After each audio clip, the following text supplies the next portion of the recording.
Pun sekarang masuk teng perjalanan Kanjeng Nabi melakukan safar pertama ke Syam.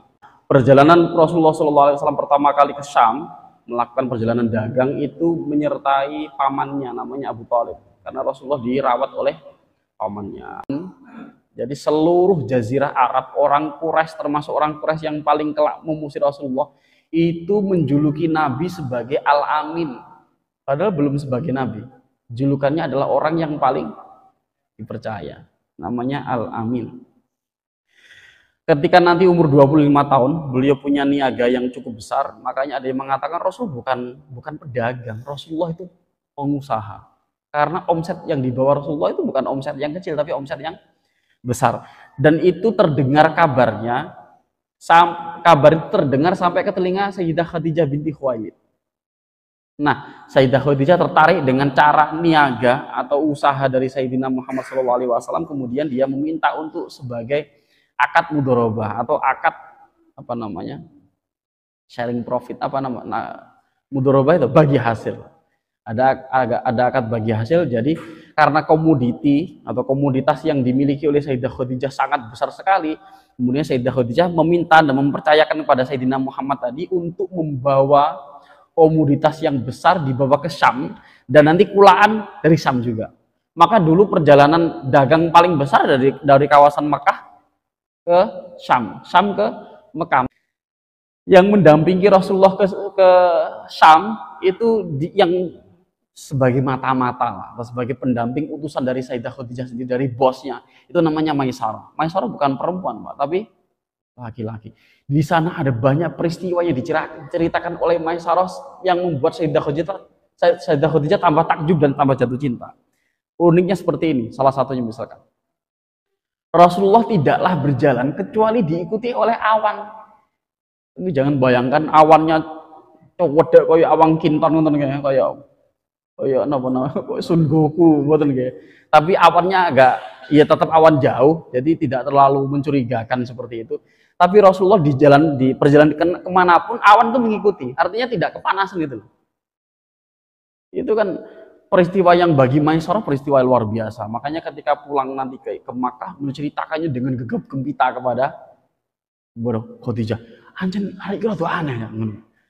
Seketika dia berjalan pasti diikuti oleh awan. Dan ketika berjalan seringkali Rasulullah juga mengatakan beliau seringkali ada batu atau pohon yang memberikan salam kepada Nabi Muhammad. Assalamualaikum.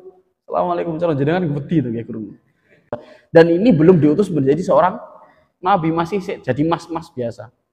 Jadi mas-mas Mekah yang biasa-biasa mawon sebelum menjadi nabi. Nah, dari situ kemudian beliau dilamar oleh Sayyidah Khadijah. Jadi yang lamar dulu Sayyidah Khadijah, artinya menyatakan cinta dulu Sayyidah Khadijah, nggak masalah ya.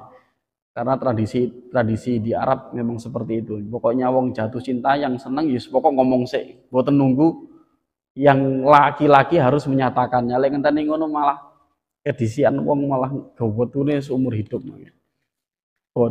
Nah, akhirnya kemudian Sayyidah Khadijah itu umurnya cukup tua. Berapa tahun? Saya dulu mengira tua, tapi sekarang muda karena cuma 40 tahun. 40 tahun berarti kan nggak jauh-jauh dari saya ta nggih. Masa kula tua kan mboten. Berarti kan saya mbak-mbak itu kan ta nggih. Dulu saya masih kecil ketika belajar sirah nabawiyah seperti sejarah Nabi, ketika Rasulullah umur 25 tahun menikah dengan seorang perempuan umur 40 tahun, ya Allah sakit, ngono nggih. Tapi saat ini nggih 40 nggih Mahmud to, Pak. Mamah muda to nggih. Jadi yang dinikahi umur 40 tahun itu justru seluruh anak Rasul keturunan Nabi sampai sekarang itu dari Sayyidah Khadijah. Makanya 40 tahun tasih subur, Pak. Makanya kalau diarani tua yang mboten trimo, 40 kita sik 6. Gila kita sik subur. Tapi jenengan lek duwe bojo sik umur 40 barang tasik bingung nggih. Hawane benulan nukokne tespek. Wedi lek meteng ngono nggih. Wah, akhirnya kemudian Sayyidah Khadijah niku wis mengatakan cintanya ke Kanjeng Nabi, kemudian dilamar kalih Abu Thalib. Kemudian dilamar kalih Abu Thalib, nglamare ning pamane Sayyidah Khadijah, namanya Amru bin Asad. Walinya Sayyidah Khadijah namanya Amru bin Asad. Sedangkan wali dari Kanjeng Nabi namanya Abu Thalib. Akhirnya Abu Thalib ngelamar teng Amr bin As. Kemudian seluruh delalah alhamdulillah ya, seluruh keluargane Kanjeng Nabi itu lahirnya saking Sayyidah Khadijah. Tapi satu-satunya sing gak ada keturunan sampai saat ini sinten? Sayyidah Fatimah. Dilalah Ruqayyah niku mboten gak ada anak. Nikah kali Sayyidina Utsman. Umi Kulsum mboten gak ada anak. Nikah kali Sayyidina Utsman. Jadi putra putri Nabi wonten pinten to, Bapak Ibu? Ada 7 putra putri Nabi, ada 7 orang. Sedangkan lek mboten dinyanyiane mesti gak hafal. Gitu. 3 laki-laki, 4 perempuan. Pertama Qasim, Abdullah, Ibrahim, Zainab, Ruqayyah, Umi Kulsum, Fatimah. Jenengan hafalaken Pak, meskipun nadane rada cilik apa-apa. Seperti jenengan hafal anake Kanjeng Nabi. Anake tonggo hafal.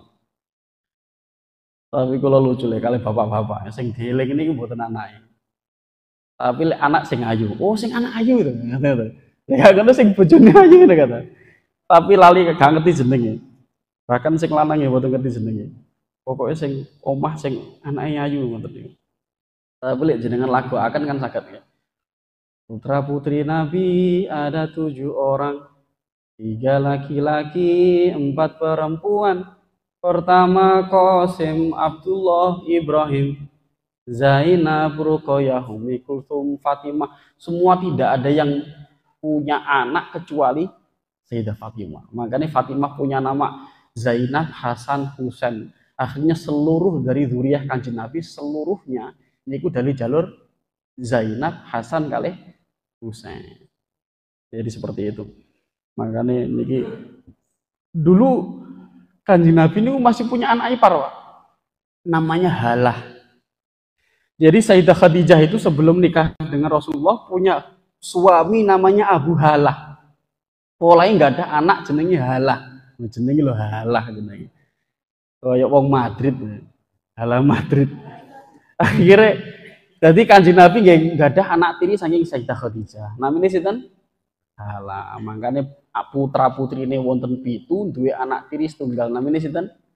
Namanya Halah. Sampun nggih.